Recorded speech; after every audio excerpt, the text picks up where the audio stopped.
Ibaratnya waktu itu saya pemikiran saya nih, yang diharamkan babinya, ini kan dagingnya mah nggak apa-apa, babinya haram, daging dagingnya mah halal ya gitu. La ilaha illallah Muhammadun Rasulullah alaihi salatullah wa alihi wal ahibba. Bismillahirrahmanirrahim. Assalamualaikum warahmatullahi wabarakatuh. Alhamdulillahilladzi khalaqal mauta wal hayata liyabluwakum ayyukum ahsanu amala wa huwal azizul ghafur. Salatan wa salaman ala nabiyyina Muhammad sallallahu alaihi wasallam alladzi qad hamala an-nas minadh dhulumati ila nur minal jahiliyah ila al-islamiyah. Alhamdulillah sahabat, Allah masih mengizinkan kita untuk berjumpa kembali pada kesempatan yang sangat mulia ini. Alhamdulillahirabbil alamin. Tidak bosan-bosannya saya ingatkan kepada para sahabat untuk menonton video ini sampai dengan tuntas sahabat, karena konten kita kerap kali membicarakan mengenai perbandingan agama dan akidah sahabat. Saya khawatir terjadi kesalahpahaman di kalangan sahabat seandainya menonton sepenggal-penggal atau bagian tertentu saja. Semoga Allah melindungi kita dan menjaga iman kita sampai akhir hayat dan kita diwafatkan dalam keadaan husnul khotimah. Amin ya rabbal alamin. Terus dukung channel dakwah ini dengan cara klik tombol subscribe, like, komen, dan share sahabat. Dengan cara subscribe, dengan cara like, dengan cara share, sahabat sudah ambil bagian dalam membentengi umat dari pemurtadan. Semoga Allah membalas kebaikan sahabat bagi yang sudah subscribe dengan balasan kebaikan berlipat ganda. Amin ya rabbal alamin.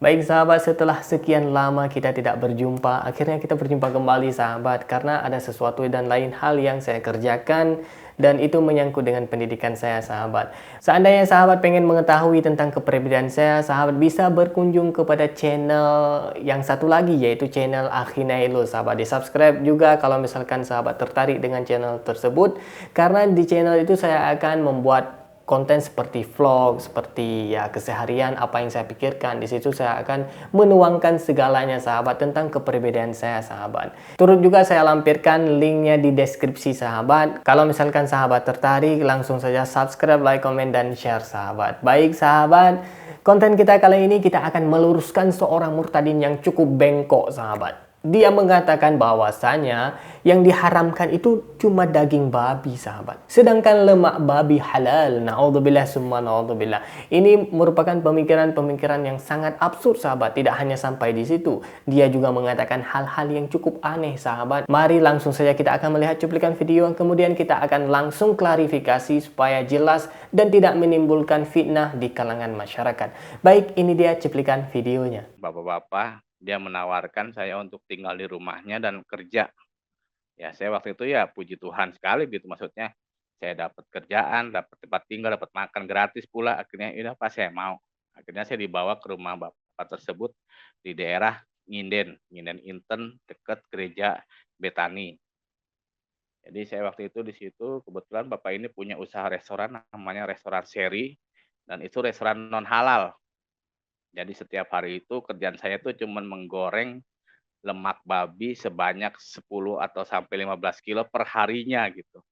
Jadi saya goreng terus supaya si lemak babinya ini jadi minyak gitu untuk dijadikan bahan campuran makanan Chinese food, karena waktu itu kan restorannya Chinese food. Nah, saya iseng-iseng waktu itu ketika sedang goreng-goreng, iseng-iseng nyobain, Pak. Saya iseng-iseng nyobain, saya bilang, "Enak," gitu. Maksudnya akhirnya dagingnya, "Oh enak," gitu ya, maksudnya. Akhirnya udah di situ saya, bodo amat lah yang diharamin kan ibaratnya waktu itu saya pemikiran saya nih, yang diharamkan babinya, ini kan dagingnya mah nggak apa-apa, babinya haram, daging dagingnya mah halal ya gitu. Saya ngomong kayak gitu aja, saya makan makan makan, enak ternyata. Baik sahabat, kita barusan melihat cukup aneh dari pemikiran si Babang Murtadin ini sahabat. Dia mengatakan yang diharamkan itu babinya, tapi kalau misalkan dagingnya dan lemaknya halal. Na'udzubillah sahabat. Baik sahabat, berdasarkan Al-Quran sahabat bisa membuka tafsir manapun.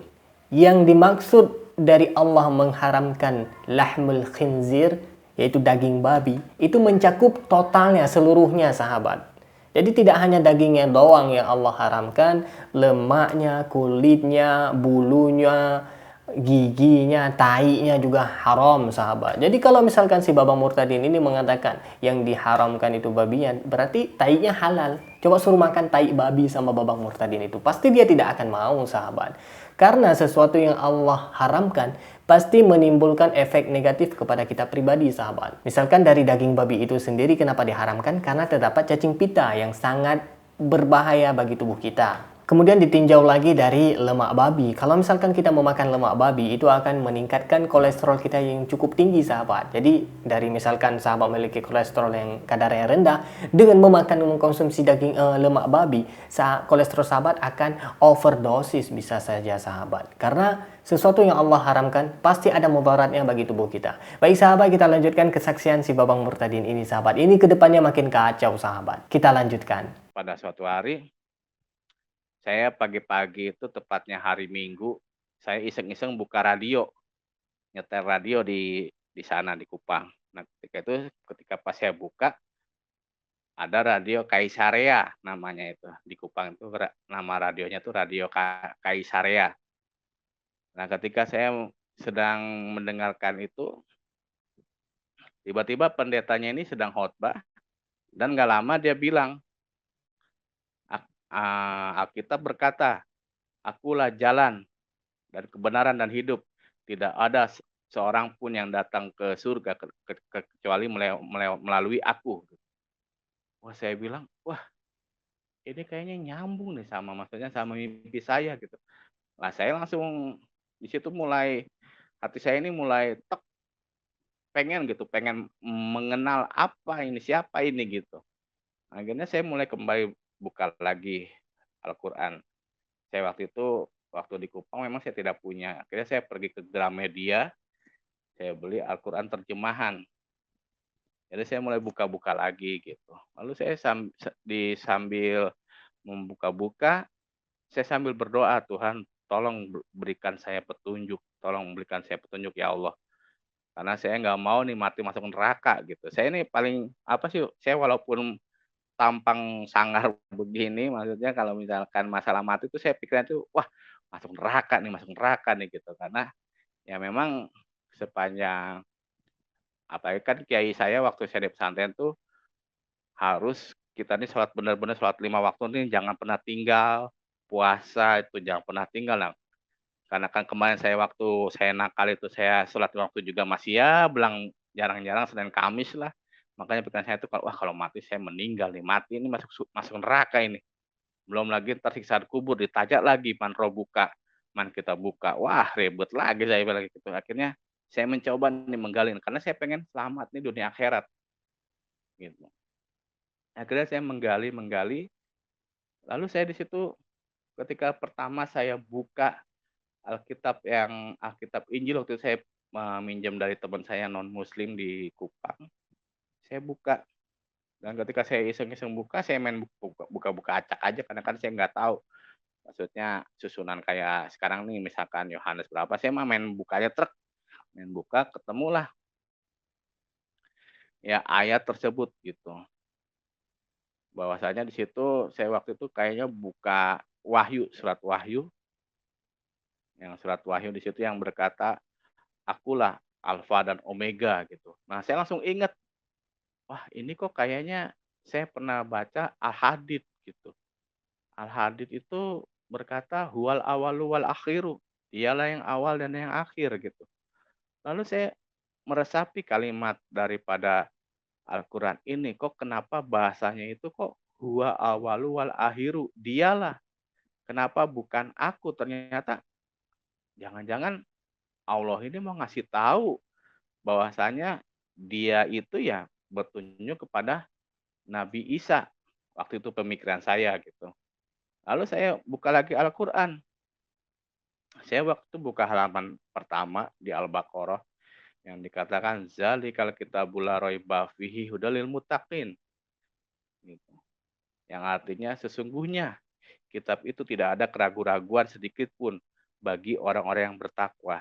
Lalu saya lihat lagi, saya baca pelan-pelan lagi zalikal kitabu. Artinya sesungguhnya kitab ini.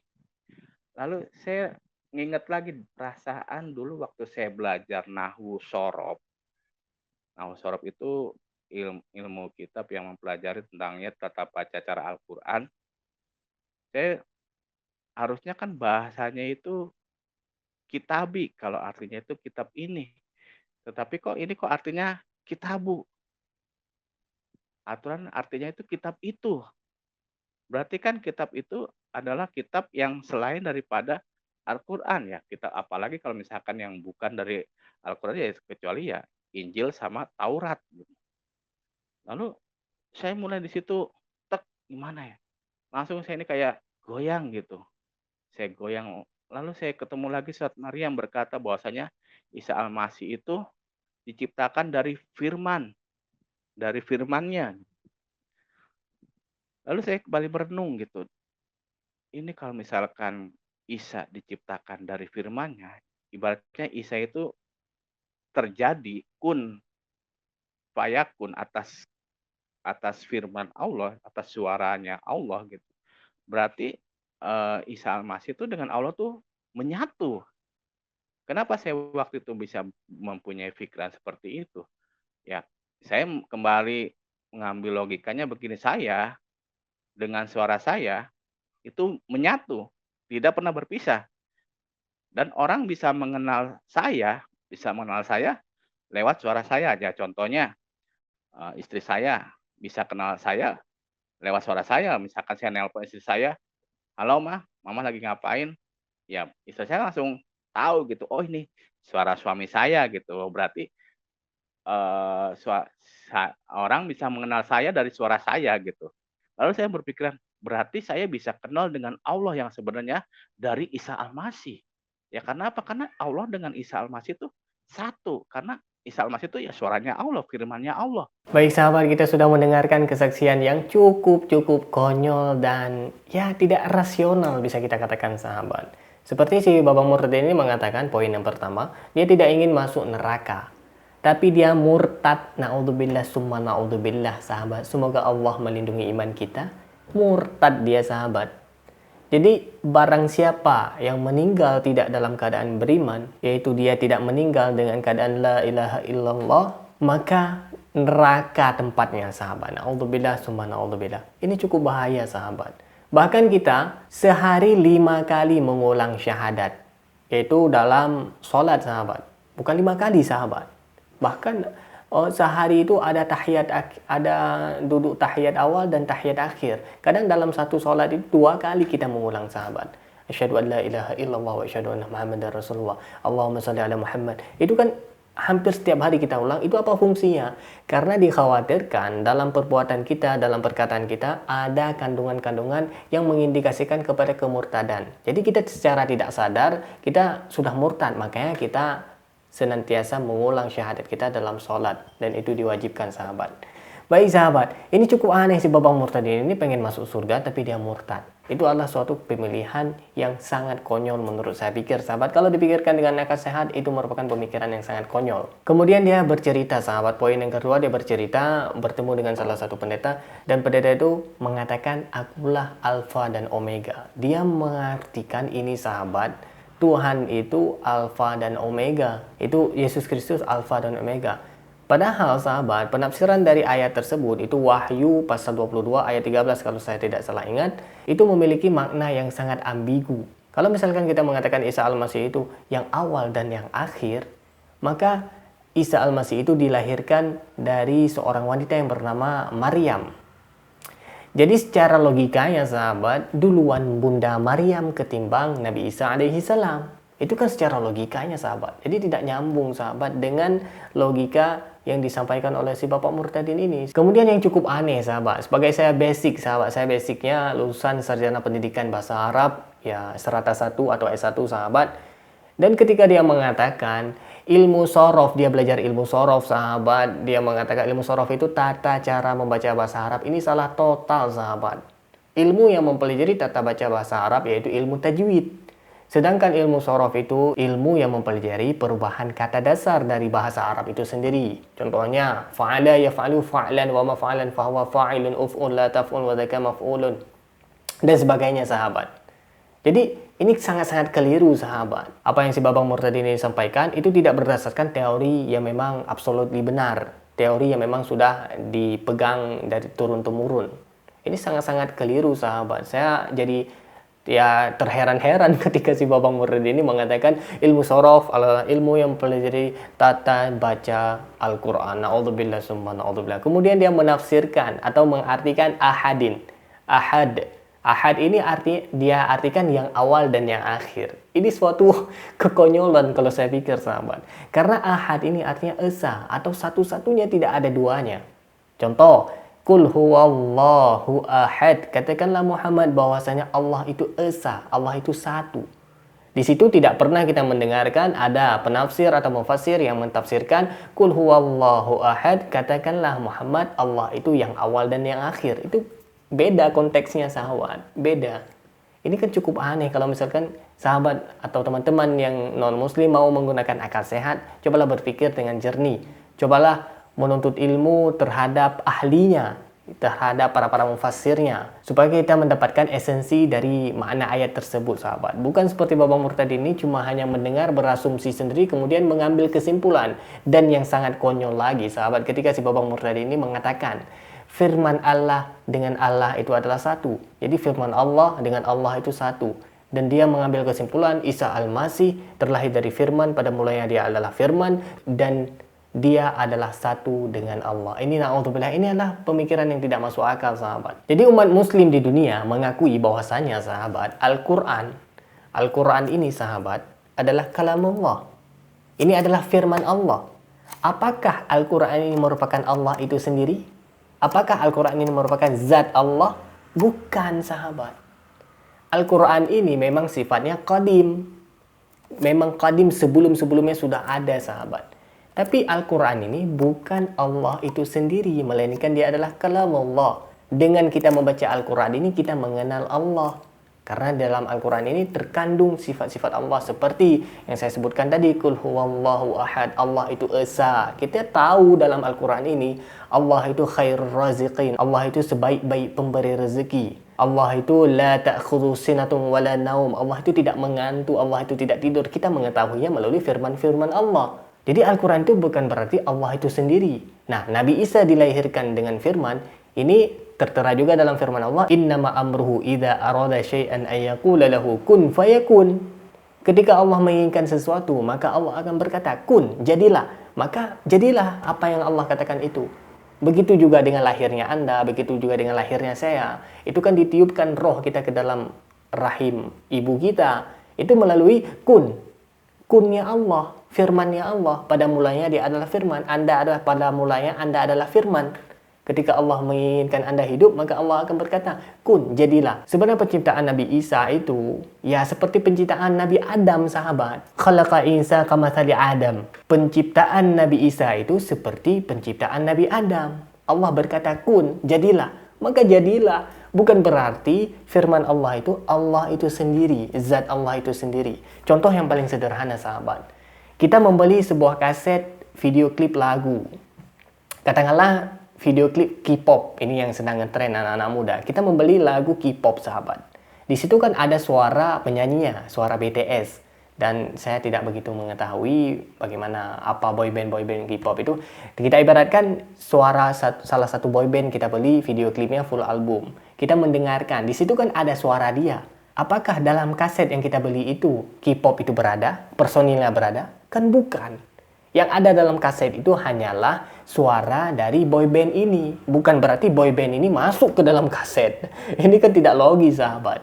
Jadi antara firman, antara suara dengan kita pribadi itu tidak menyatu, bisa dipisahkan. Maksudnya bisa terpisah. Sampai di sini dapat dimengerti ya. Antara suara saya misalkan ini saya lagi record, nanti muncul di konten insya Allah. Apakah saya juga masuk ke dalam YouTube? Kan tidak, sahabat. Yang masuk ke dalam YouTube itu gambar saya dan suara saya. Jadi sudah terpisah. Yang menyatu dengan diri saya itu adalah mulut. Jadi kalau misalkan si Babang Murtad ini mengatakan, saya dengan mulut saya itu menyatu, itu logis. Tapi kalau dia mengatakan saya dengan suara saya itu menyatu, itu saya pikir tidak logis, sahabat. Karena suara bisa direkam, suara bisa diabadikan dengan tulisan, dengan lagu, rekaman, dan video, dan sejenisnya. Jadi suara itu bisa saja terpisah. Tidak selamanya menyatu. Dan suara tidak menyatu, sahabat. Ini yang cukup aneh dari si Babang Murtadi ini. Bagaimana Babang ini berpikir dan sama siapa Babang ini menuntut ilmu. Na'udzubillah summa na'udzubillah. Dan kita berdoa supaya Babang Murtadi ini kembali lagi di Allah beri hidayah dan dia masuk ke dalam agama Islam. Amin ya rabbal alamin. Baik, demikian yang dapat saya sampaikan. Yang baik datangnya dari Allah, yang salah yang khilaf murni dari keterbatasan ilmu saya. Mohon diperbanyak maaf dan saya mohon ampun kepada Allah Subhanahu wa taala. Terus dukung channel dakwah ini dengan cara klik tombol subscribe, like, komen, dan share. Dengan cara mensubscribe, dengan cara like, dengan cara men-share, sahabat sudah ambil bagian dalam membentengi umat dari pemurtadan. Semoga Allah membalas kebaikan sahabat bagi yang sudah subscribe dengan balasan kebaikan berlipat ganda. Amin ya rabbal alamin. Terima kasih bagi yang sudah menonton. Hadanallah wa iyyakum ajma'in. Akhirul kalam. Wassalamualaikum warahmatullahi wabarakatuh. لا إله إلا الله محمد رسول الله عليه صلاة الله وآله والأحبة